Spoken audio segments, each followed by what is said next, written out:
시대로 본 구약에 대한 흐름도를 한번 펼쳐보시기 바랍니다. 앞에 보셔도 되고요. 보이시면 보셔도 되고요. 안 보이시는 분은 자료를 보셔도 되겠습니다. 오늘은 좀 더 이 시간에 볼 수 있는 대로 천천히 한번 전체를 볼 수 있도록 한번 보겠습니다. 먼저 구약 성경에는 역사서와 시가서와 선지서 이렇게 세 개의 구분으로 되어 있습니다. 분류가. 그 중에 성경의 흐름은 역사서죠. 히스토리가 역사서로 나와 있기 때문에 맨 위에 상단에 나와 있는 역사서, 그 다음에 중간에 나와 있는 시가서, 밑에 나와 있는 게 선지서, 이렇게 세 개로 구분되어 있습니다. 그 중에 먼저 창조시대, 그죠? 창조시대와 족장시대가 이어집니다. 창세기는 바로 이 창조시대와 족장시대를 이어가는 것이죠. 자, 그 다음에 출애굽, 그 다음에 가나안, 광야시대가 있죠. 광야시대. 그죠? 출애굽, 광야시대. 이것은 어떤 성경이죠? 네. 이제는 한 달이 지났습니다. 제가 한 달 동안 계속 반복하고 있기 때문에 좀 더 쉽게 빠른 여러분의 생각을 드러냈으면 좋겠습니다. 자, 창조시대 하면 창세기 1장부터 11장까지 네 가지 사건, 주요 사건이 있죠. 첫째가 뭐죠? 창조, 그 다음 타락, 홍수, 바벨탑 사건을 들어서 4대 사건을 기억하고 있고요. 족장시대, 우리가 창세기 12장부터 마지막 50장까지 기록되어 있는 것이 족장을 이어가고 있는데, 족장의 네 인물 기억하라고 그랬죠. 첫 번째가 뭐죠? 아브라함, 이삭, 야곱, 요셉. 그래서 네 인물에 대한 집중적으로 이야기하게 됩니다. 중요한 건 뭐냐면 아브라함을 하나님께서 우르에서 부르셔서 가나안 땅으로 보내죠.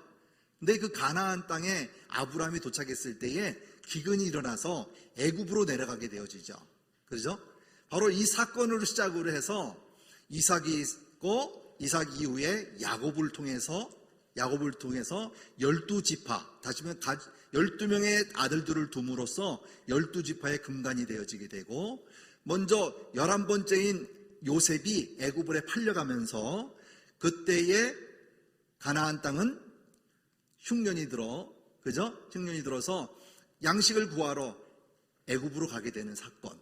그로 인해서 아버지와 가족을 다 만나서 회복하고, 그리고 나서 애굽 땅에서 마무리를 하는 사건이 바로 창세기죠. 바로 이 창세기에서 가장 중요한 건 뭘까요? 대민족을 이루는 겁니다. 바로 민족을 이루는 사건. 그리고 나서 출애굽하게 되죠. 왜 그럴까요? 430년이 지난, 4세대가 지난 이후에 출애굽을 하게 되는 사건입니다. 누구를 들어서? 모세를 들어서.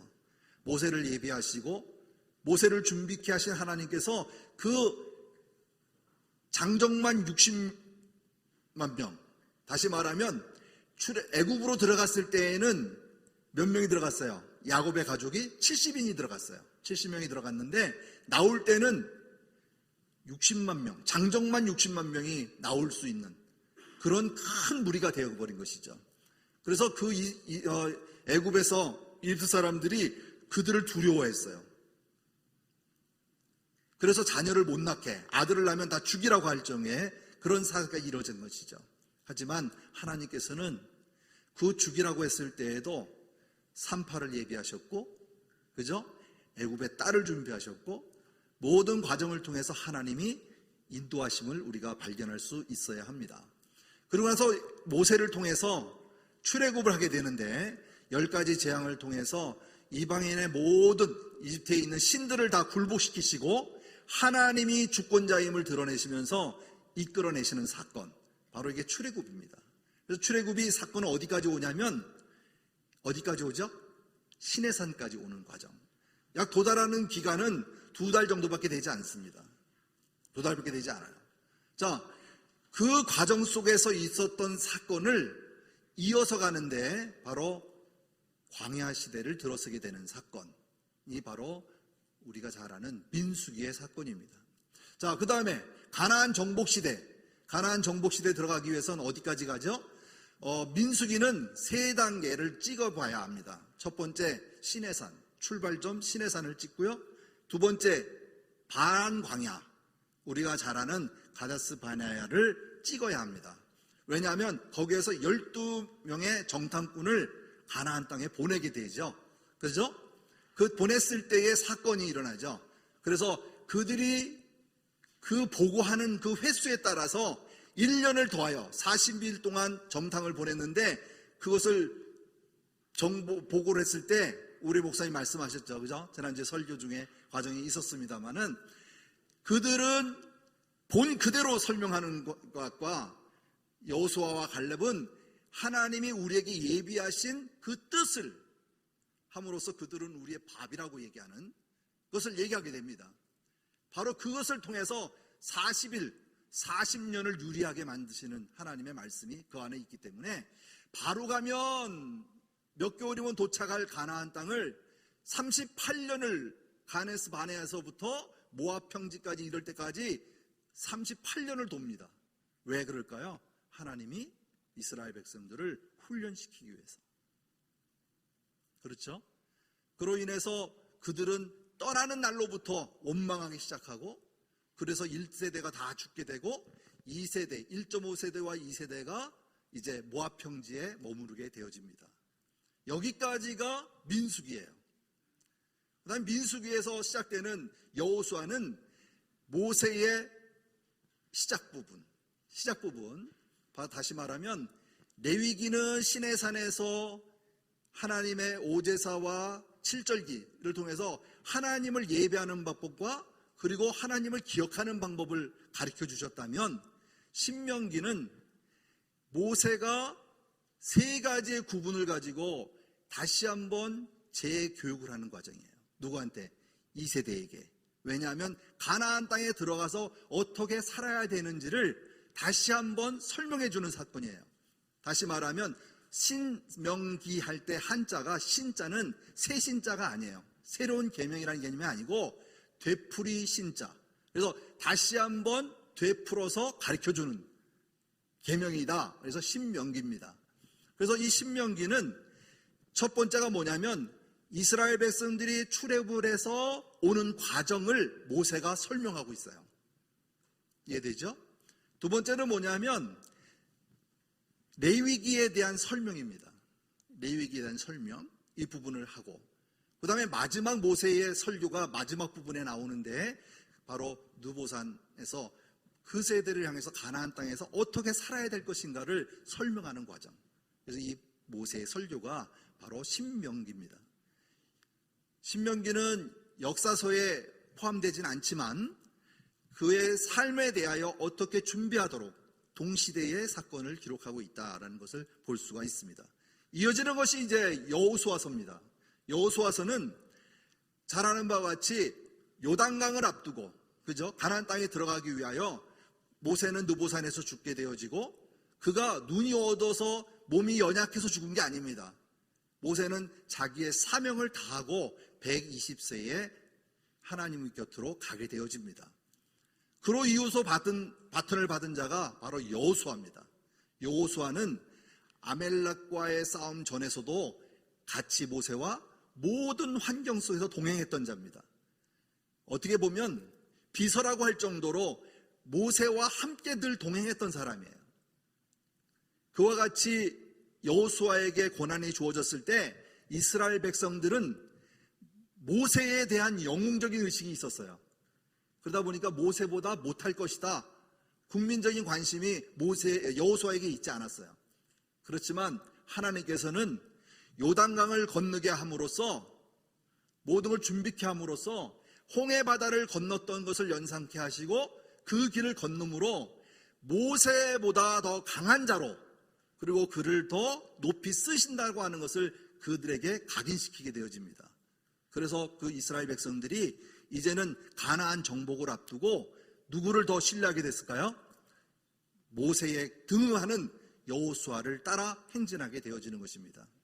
여기서 이제 많은 사건들이 이루어지는데, 어느 문헌에 보면 31전 30승 1패다 라는데 1패가 아이성의 패배죠. 네, 바로 모든 것에 대하여 하나님께 의뢰하고 하나님에게 의지했을 때에는 승리가 있었고, 자기 뜻대로 행하였을 때에 패배가 있었던 사건, 바로 아이성에 대한 패배 사건이죠. 그래서 하나님은 전략가이기도 하고 모든 것을 계획과 기획하신 분들이에요. 이제 여호수아서를 좀 더 읽어보시면 어떤 재미가 있냐면요, 전술에 대한 얘기가 나와요. 어떻게 그렇게 포위도 하고 기환도 하면서 어떻게 그거를 이겨낼 수 있을까 하는 전술 과정이 거기 나옵니다. 정탐도 마찬가지지만, 자, 이러한 과정을 기록해서 여호수아서의 가나안 정복 시대에서는 반을 가나안 정복, 남쪽부터 북쪽을 통일하게 되고요. 그 다음에 분배가 이루어집니다. 누구한테? 12지파에게. 자세한 거는 어떻게 보면 므낫세 반지파 뭐 이렇게도 나오죠. 어떤 분은, 저도 예전에 그랬어요. 아, 므낫세가 반지파가 있구나 했어요. 근데 그건 아니죠. 요단 동편에 반지파, 므낫세의 반만 먼저 거주하게 되고 반은 나중에 땅을 2개로 분배를 받는 것이 므낫세 지파라는 것이죠. 그러니까 이거 나중에 우리가 배울 때 한 번 더 설명하기로 하고요. 자, 그럼 다 볼게요. 자, 그 다음에 사사시대에 이루어지는데요. 사사시대는 여호수아가 가나안 땅을 정복한 이후에 400년이 지나요. 400년이 지나는데 이미 세대적으로 어떻게 됐을까요? 다 죽어요. 그러다 보니까 이스라엘 백성들이 하나님을 섬기지만 가나안 땅에 있는 이방신도 같이 겸하여 섬기게 되는, 우상을 섬기게 되는 사건들이 계속 이루어집니다. 그래서 이 가나안에서 이루어지는 사건 중에 이들에게는 필요한 것이 뭘까요? 망각이에요. 죄를 범하게 되어지고, 죄를 범하게 되면 외세로부터 침략을 받게 되어지고, 그렇게 되면 하나님께서 사사를 세우게 되고, 이들이 구할 때마다 사사를 주게 되고, 사사가 승리하게 되어지고, 그들은 다시 회복되어지고, 이러한 과정을 7번, 사사기에는 7번 기록되어 있는데 이런 사이클이 7번 반복된 것을 우리는 사사기다 이렇게 얘기합니다. 사사라는 뜻이 뭐죠? 재판관이라는 뜻이잖아요. 그죠? 재판관. 자, 우리가 중요한 건 뭐냐면 여기서 알아야 될 것은 이때는 누구예요? 하나님이 통치하는 시대예요. 하지만 백성들은 하나님을 의뢰하지 않았어요. 그래서 이방 주변에 있는 나라들이 침범해 올 때마다 누구를 원했다고요? 왕을 원했어요. 그래서 하나님께서 그 왕을 들어서 사무엘의 응답을 들으셔서 사울왕이라고 하는 왕을 세우게 되어집니다. 바로 여기서 시작되는 것이 통일왕국 시대가 시작되어지는데, 진정한 통일왕국 시대는 다윗에서 이루어지죠. 그죠? 그래서 사울, 다윗, 솔로몬. 그래서 40년에서 120년을 통일왕국 시대다 얘기합니다. 사울이 죽고 난 다음에 다윗이 왕이 되었을 때는 헤브론에서 왕이 되어지죠. 그렇죠? 헤브론에서 왕이 되어집니다. 그래서 진정한 예루살렘으로 들어가서의 왕은 그 당시에 3년 7개월이 걸립니다. 그래서 완전한 나라를 형성한 것은 바로 40년, 그래서 120년 동안 통일왕국시대가 이루어진다 이렇게 보아지면 됩니다. 그 다음에 통일왕국시대가 지난 다음에 보면 우리가 잘 아는 바와 같이 다윗이 하나님의 성전을 준비하게 되죠. 그죠? 건축을 원했지만 하나님께서는 피해를 본 자에게, 그죠? 하나님의 전을 지을 수 없게 하기 위해서 그 후대 솔로몬에게 예루살렘 성전을 짓도록 헤어집니다. 예루살렘이라는 뜻이 뭐죠? 살렘은 평화예요. 샬롬. 그죠? 그래서 평화의 도시라는 의미죠. 그러다 보니까 솔로몬을 통해서 평화의 도시 예루살렘에다가 성전을 짓게 하게 하신 겁니다. 그래서 그때는 전쟁의 개념보다는 다윗은 모든 나라들을, 이방 나라들을 다 이겨내요. 그래서 가나안 땅에 정복할 당시 정복하지 못했던 나라들까지 다 다윗 시대에 정복을 해서 완성을 해놓습니다. 그리고 난 다음에 모든 성전을 지을 수 있는 잿목들을 미리 다 준비해 놔요. 솔로몬은 거저 먹었죠. 누구의 덕으로? 아버지 덕으로. 그러다 보니까 어떻게 해야 되죠? 그로 인해서 분열이 일어나게 되어집니다. 왜냐하면 전쟁을 원하기보다는 화친을 원하다 보니까 각 나라마다 왕비를 구하게 되고, 왕비가 들어올 때마다 이방신이 따라 들어오게 되고, 그죠? 이런 조건에 의해서 화친의 종교의 개념을 갖다 보니까 이렇게 혼음하게 되는 과정을 이루게 되어집니다. 우리가 잘 아는 바와 같이 이 사건으로 인해서 두 개의 나라로 분리가 되어지는데 10개의 지파를 가지고 있는 게 뭐죠? 북이스라엘, 그죠? 여로보암을 통해서, 초대왕을 통해서 이루어지게 되고, 남유다, 우리가 잘 아는 르호보암을 통해서 남유다, 우리 말하면 정통서 예수 그리스도가 탄생이 되어지는 그 혈맥을 이어가게 되어집니다. 자, 두 개의 지파죠. 어느 지파와 어느 지파죠? 남유다는 베냐민과 유다죠. 그죠? 자, 두 개로 분련이 되는 것을 우리는 분열 왕국 시대라 얘기하는데, 북이스라엘, 성경에서 말하는 이스라엘은 전부 다 북이스라엘을 얘기하고 있는데, 북이스라엘은 아시리아에 의해서 722년에 완전 패망해버리고 맙니다. 흔적도 남지 않습니다. 그래서 그 민족은 국가를 형성하지 못하고 다 흩어져 버려요. 예, 흩어져 버려서 그 사람들이 남은 자까지 예루살렘에까지 머무르게 되는 것이죠. 자, 그 다음에 이제 남유다 같은 경우는 어떻게 됐을까요? 남유다는 바벨론에 의해서 북이스라엘보다 늦게 패망하게 되어집니다. 패망할 때는 예루살렘이 3번 공격에 의해서 무너지게 되는데요, 완전히 성을 에워싸고 그 성의 모든 것을 굶주려 죽게 되는데, 1차 때 귀한 1차 포로로 잡혀갔던 사람이 바로 다니엘입니다. 1차로 내려갈 때 어떤 사람 데려갔을까요? 왕족들, 그리고 귀족들, 돈 많은 사람들, 이런 사람들을 데리고 가게 되어지죠. 자, 그래서 분열왕국 시대가 일어나서 포로 시대 형성이 이루어집니다. 그래서 우리가 잘 아는 바와 같이 남유다의 왕들이 쫙 나오잖아요.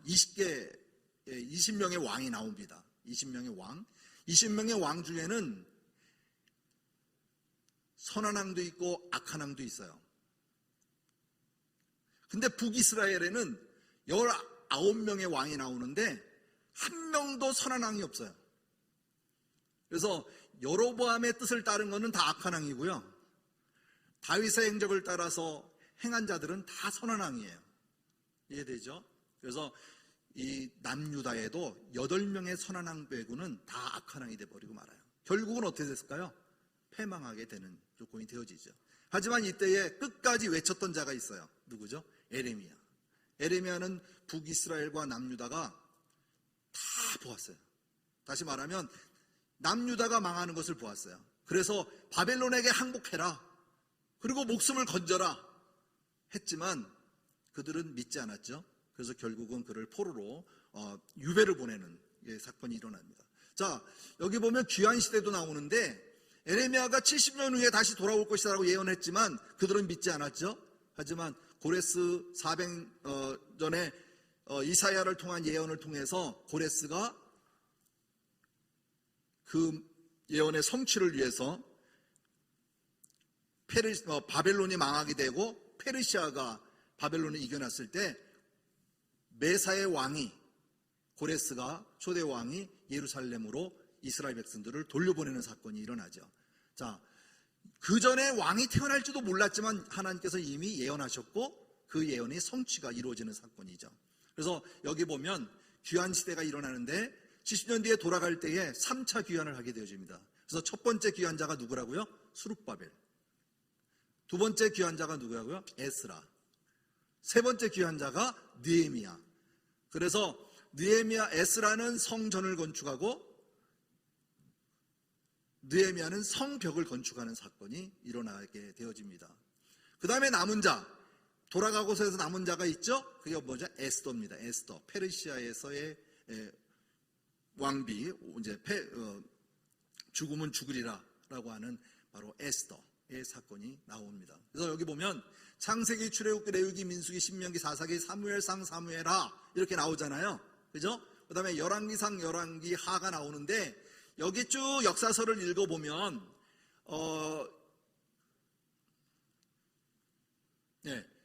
귀한 시대에 보면 에스라와 느헤미야는 한 권이에요. 우리가 70인정에서 나눴을 뿐이지 동일한 저자입니다. 에스라의 저자이고, 그 다음에 뭐냐면 왕상, 왕하 이렇게 나오고요. 그 다음에 볼게요. 레위기, 신명기, 룻기, 역대상, 역대하가 나오죠. 여기서 설명 지난번에 드렸듯이 사무엘상에는 사무엘과 사울에 대한 얘기가 나오고, 그 다음에 사무엘 하부터에 시작되는 사건은 다윗에 대한 이야기가 나오게 되어집니다. 그래서 열왕기상은 솔로몬으로부터 왕들에 대한 이야기가 나오게 되고요.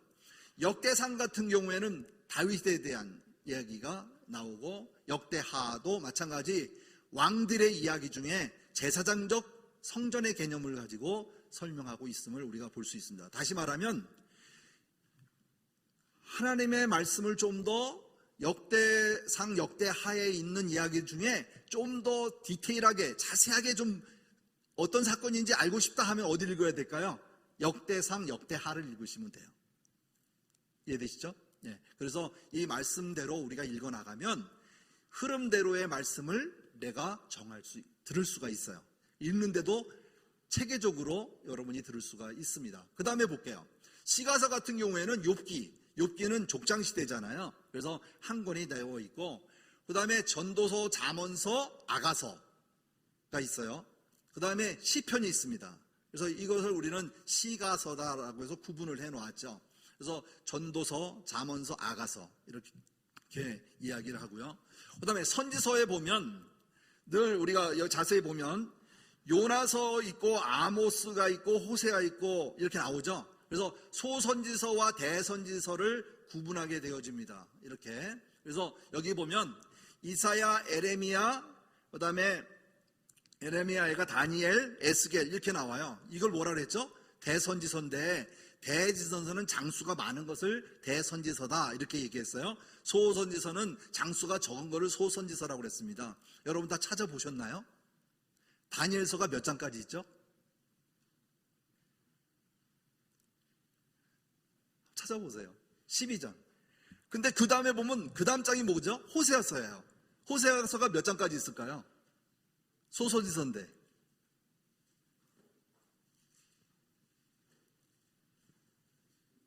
14장 아닌가요?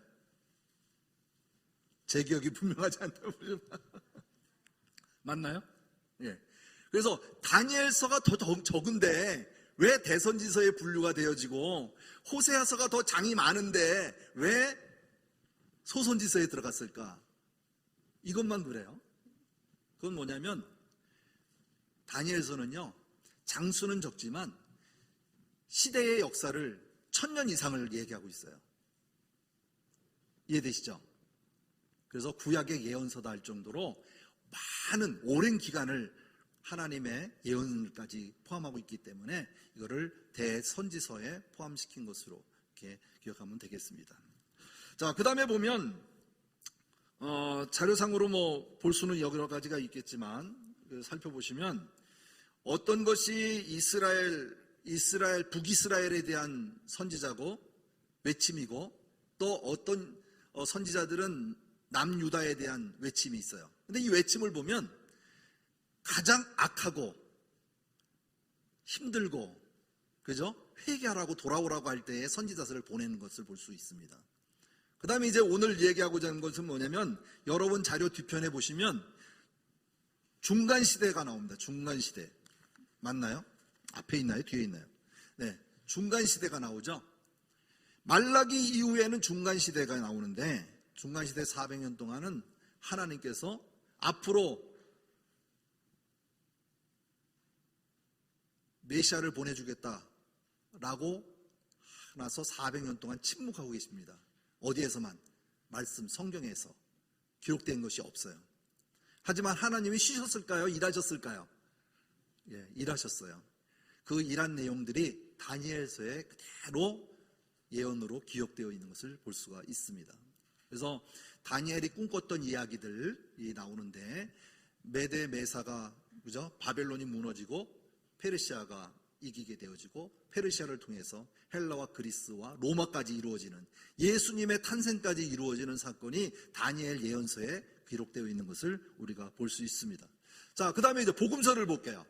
다음 페이지에 보시면 복음서가 나옵니다. 여기도 있나요?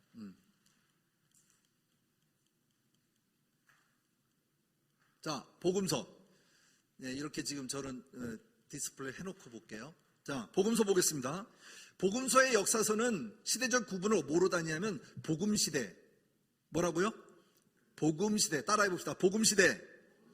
교회시대. 예, 두 개로 이렇게 볼 수 있습니다. 그래서 복음시대는 예수님의 행적이 기록되어 있는 마태, 마가, 누가, 요한 공간복음이라고 그러죠. 네 개의 성경을 공간복음이라 이렇게 얘기합니다. 공간. 보는 관점이 동일한 때에 기록된 책 마태, 마가, 누가, 요한 이렇게 얘기해요. 근데 이거를 사복음서라고 얘기하는데 사복음서라고 얘기해요. 공간복음은 마태, 마가, 누가만이에요. 이해되시죠?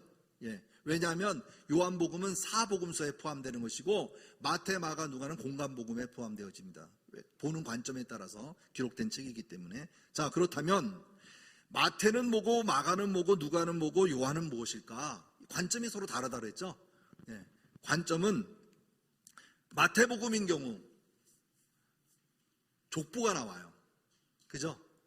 족보가 있는 게 있고 족보가 없는 게 있는데 족보가 나옵니다. 족보가 어디로부터 시작되어지냐면은 왕으로 시작되어져요. 다윗 왕으로부터. 그래서 여기는 왕에 대한 개념을 가지고 있습니다. 왕에 대한 개념. 그래서 유대인들에게 왕에 대한 족보에 대한 개념이 워낙 강하기 때문에 이 개념을 가지고 기록된 것을 볼 수가 있습니다. 그 다음에 마가복음 같은 경우에는 마가복음은요 족보가 없어요. 왜 그럴까요? 종에 대한 개념을 썼기 때문에 종에는 족보가 없잖아요. 그죠? 그래서 종의 개념이기 때문에 족보가 없어요. 그것만 가지고도 이해가 되죠. 자, 그 다음에 누가복음은 누구에 대한 개념으로 썼을까요? 인간에 대한 개념. 그래서 거기도 족보가 나와요. 근데 이 족보는 어디서부터 나오냐고요? 아담부터 나옵니다. 예수 그리스도까지. 그래서 족보에 대한 개념을 따져더라도 우리가 쉽게 이 말씀은 어디에 대하여 쓴 것이구나 라고 알 수가 있듯이 기록되어 있는 것을 볼 수가 있습니다. 그 다음에 나오는 사건을 보면요, 요한복음은 예수님의 신성, 신성에 관련된 내용들이에요.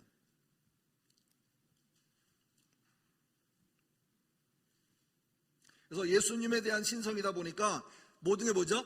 나는 포도나무여 너희는 가지니 나는 양의 문이라 곧 길이요 진리요 생명이니 모든 것에 대한 하나님에 대한 예수님의 그대로 신성에 관한 기록을 하고 있음을 볼 수가 있습니다. 그래서 누가복음 같은 경우는 인자에 대한 이야기를 나오고 종에 대한 개념 속에서는 마가복음에서는 전체적인 흐름을 얘기할 때 종에 대한 개념 속에서 우리가 볼 수가 있습니다.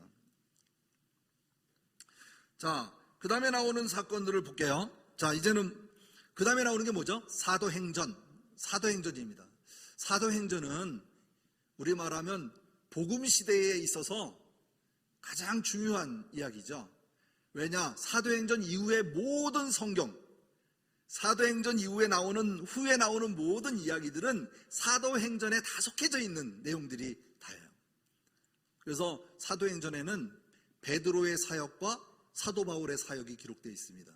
그래서 베드로의 사역 중에 있고, 그 다음에 사도행전의 전반부에서 후반까지는 사도 바울에 대한 이야기인데, 복음 1차 전도, 2차 전도, 3차 전도.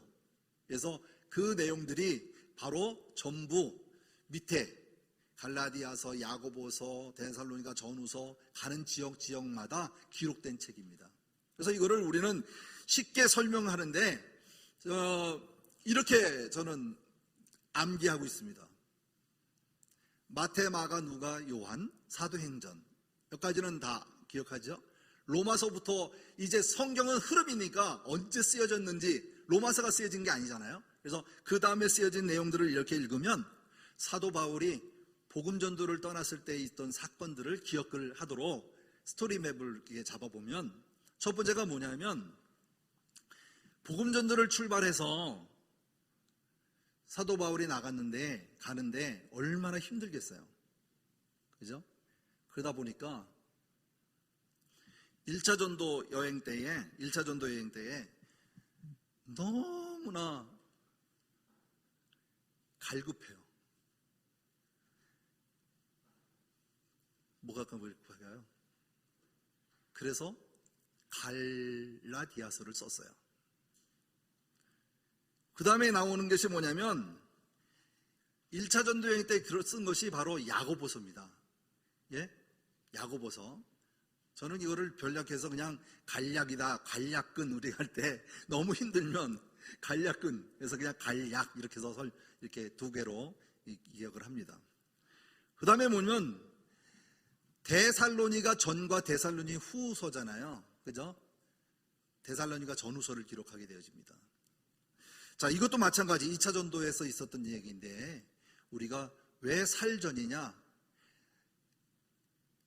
하나님의 말씀대로 전할 데 있어서 흐름을 보면 힘들고 어렵고 돌아섰을 때에 간략하고 살전이 기록되고 그 다음에 이루어지는 것이 뭐냐면 고린도 전후, 고린도 후서, 로마서예요. 이것은 뭐냐면 너무너무 삶 속에서의 삶이 고루해지는 거예요.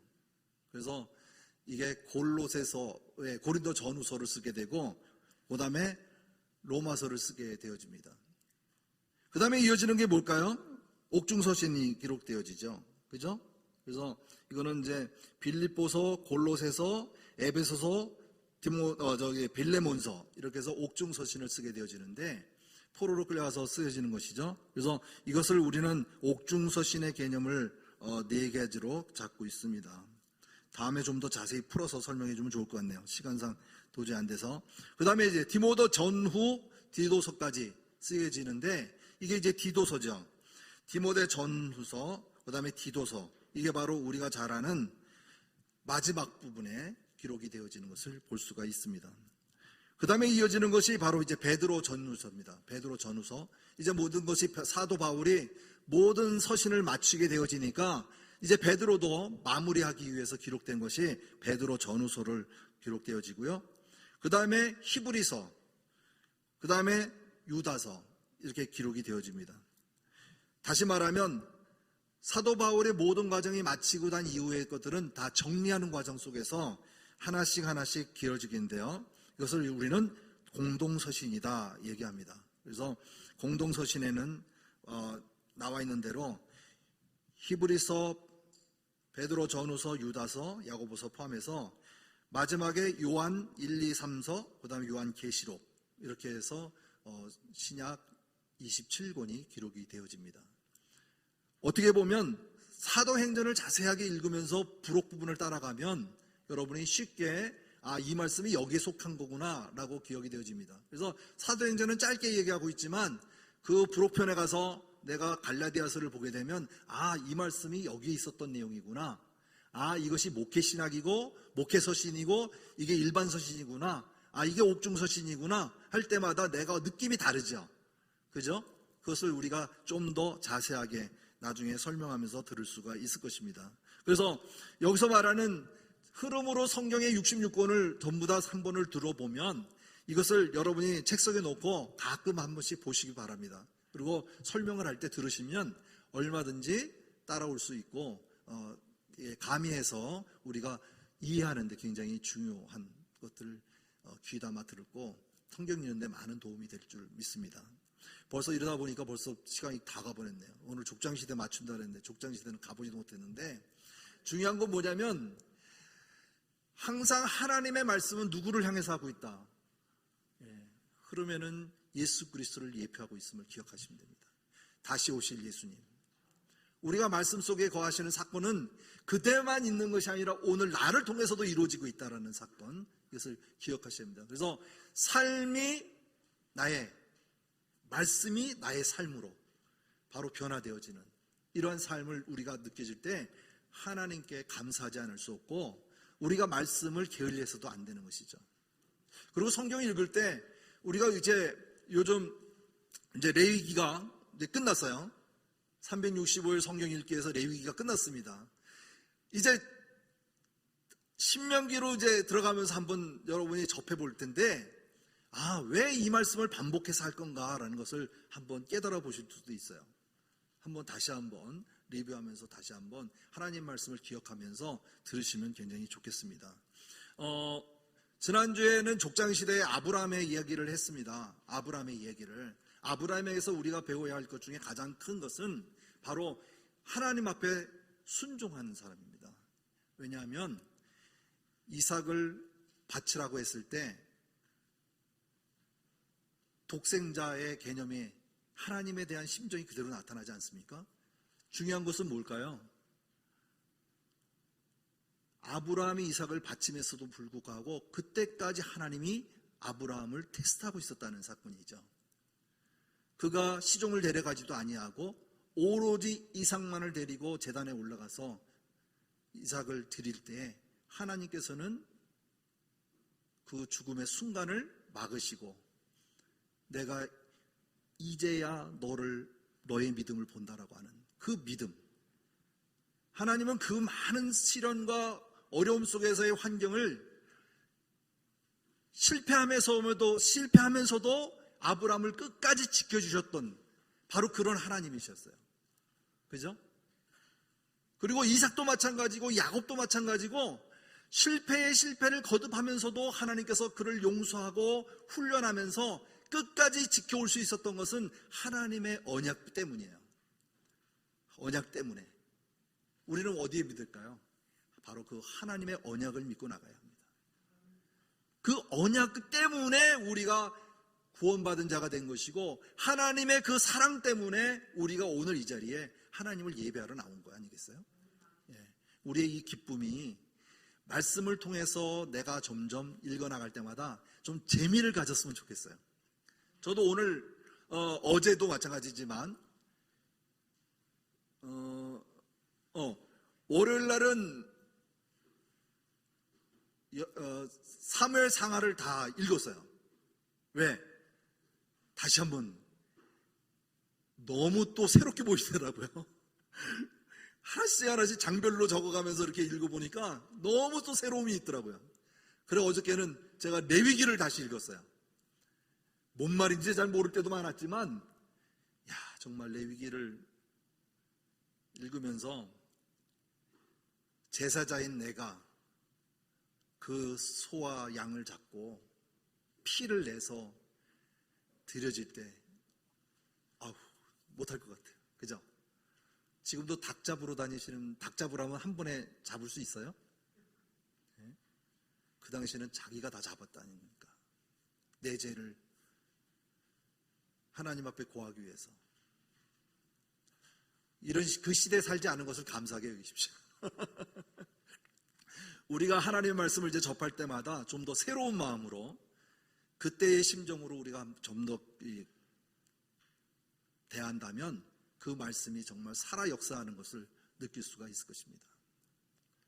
오늘 주어진 말씀, 흐름으로 가는 구약과 신약에 대해서 잠시 설명했지만 중요한 것은 뭐냐면 매 순간마다 다는 할 수 없지만 중요한 맥을 이어서 나갈 때 그거를 받아들이고 아멘 아멘 하며 우리가 믿어지든지 믿어지지 않든지 하나님 앞에 순종하는 마음으로 끝까지 한번 성경 읽어보시는 좋은 기회가 되었으면 좋겠습니다. 한번 도전해 보실 수 있죠? 네, 한번 끝까지 작심 3일, 3일 지나면 또 작정 3일 하시고 또 3일 지나면 또 작심 3일 하시고 그래서 365일 동안 하여튼 작심 3일 하다가 성경 일독하시는 우리 모두가 되기를 바랍니다. 네, 기도하겠습니다. 하나님 감사합니다. 이렇게 좋은 기회를 주시고 우리 성도님들과 함께 성경 통독, 성경 파노라마를 통해 하나님의 말씀을 조금이나마 가까이 갈 수 있는 도구로 우리가 함께 할 수 있도록 도우심을 하나님 감사합니다. 하나님 말씀 속에 거하시고 살아 역사하시는 이 말씀 속의 주님을 우리가 마음판에 아버지는 새기게 하시고 말씀대로 살아가는 우리 모두가 되도록 축복하여 주옵소서. 우리에게 순종을 요구하시고 우리에게 지켜 행하라고 하시는 주의 말씀 잘 분별하여서 하나님의 사람으로서 하나님의 자녀로서 살아감에 부족함이 없도록 우리 하나님 축복하여 주시옵소서. 오늘의 삶도 하나님께 온전히 드려지기를 원합니다. 오늘 우리의 삶이 하나님 앞에 온전히 드려질 때마다 우리에게는 평안이 되게 하시고 복이 되게 하시며 날마다 주님과 동행하는 기쁨이 온 가정에 넘치도록 축복하여 주시옵소서. 사랑하는 목사님과 우리 모든 교육자들, 그리고 모든 직분자들, 그리고 사랑하는 성도님들, 우리 모두가 다 한마음 한뜻으로 주님의 사모함에 나갈 때 하나님을 가까이 하는 그 복이 있게 하시고 넘치는 축복이 우리 즐거운 교회에 있도록 축복하여 주시옵소서. 이 모든 것을 주께 간구하오며 예수 그리스도의 이름으로 감사하며 기도드리옵나이다. 아멘.